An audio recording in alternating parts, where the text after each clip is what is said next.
Hey, welcome to my YouTube channel. Now in this video, I'm going to talk about property investing and should you be investing through a limited company or in your personal name? Now, stick around to the end because the answer might surprise you. Now, this channel is also about my investment journey. I'm currently growing my portfolio for myself, but more importantly, I'm building a portfolio for my two girls. We've got Emily, who's just 2, Georgia, who is 22, and we've already got them a couple of properties, which you can see on the older videos on this channel. We bought a house in Doncaster, we bought a flat in Dorking, and we're going to get some more in 2023. So join us on the journey by subscribing and hitting the bell notification. While you're there, give this video a quick like, because that really helps with YouTube's algorithm. So, should you be buying property in your personal name or in a limited company? Well, let me tell you some stories about how I've been impacted by this personally. So I started investing in property in 1999. I was 18 at the time and I got my first flat in Dorking in Surrey, and I paid £3,000 for a deposit and got a £45,000 house. Now I remember at the time thinking, this is so expensive. But now looking back on it, I wish I'd bought 10 because now that house is worth, well, it's a studio flat or a 1-bedroom flat now. It's worth £250,000.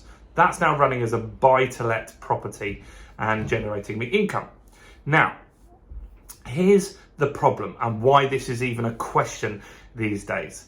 The government introduced something called Section 24. Now, I've made some videos on the channel about Section 24 already, and it's not great. So initially, when I was an investor, you could claim back lots of expenses, including the mortgage interest. You see, when you are investing as a buy-to-let landlord, you have something called an interest-only mortgage. So you're not paying off the debt, you're just servicing the interest. And then over time, with inflation, that property will become worth more money and you could switch it to repayment and pay it down, or maybe pay it off in a lump sum or just keep going. Now, I've got tons of videos on that as well. So what that meant was that, say I got £1,000 rent and the mortgage was £500, I would only pay profit on the 500 that's left. Does that make sense? So the mortgage, the rent is 1,000, the mortgage is 500, there's 500 profit, right? Great, that's good.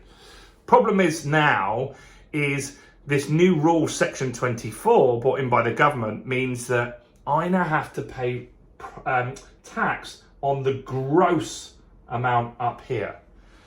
Now, this depends on the level that you're taxed at the moment. So if you're a higher rate earner, which if you do get a few properties, you're going to pretty quickly get into that level, you're going to be paying tax on this amount, which your tax, let's just say, is 50%.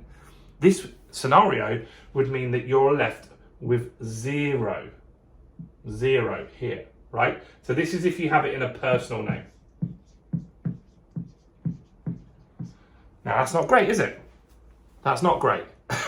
And so that's why a lot of landlords are actually leaving the market at the moment. So who should invest in their personal name? Well, if you're only planning to get 1 or 2 properties, maybe you're retired or you're going to retire, then it's not a massive deal to have it in your personal name. My auntie, for example, she bought a buy-to-let property cash, so she has no mortgage on that property. She has no income because she's retired, and that gives income for her. She's below the annual allowance, so it's just a nice little top up to her pension and very, very little in responsibility and tax and stuff like that. So for her, it works fine, and she's got things in place to be able to hand that property on to her daughters at some point in the future. So look, if you're only looking to get 1 property, then maybe it's okay to buy in your personal name.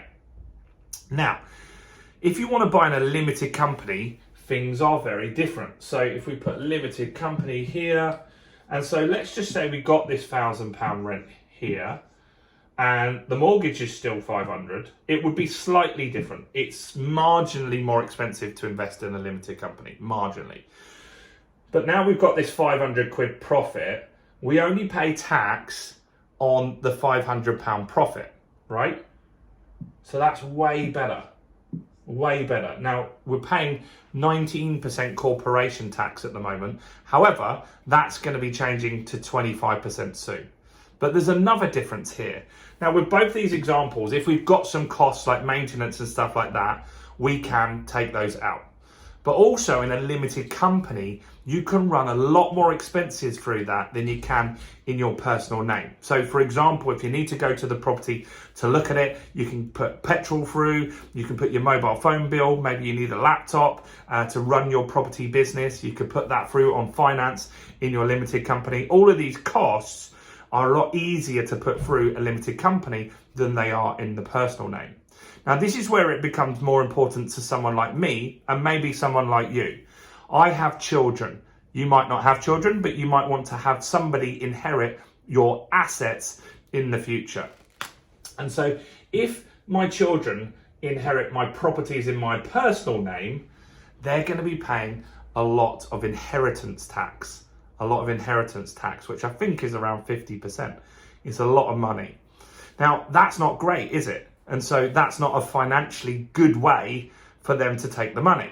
Now, this could also be a big nightmare. I was reading an article last week where somebody inherited a property for 500 grand,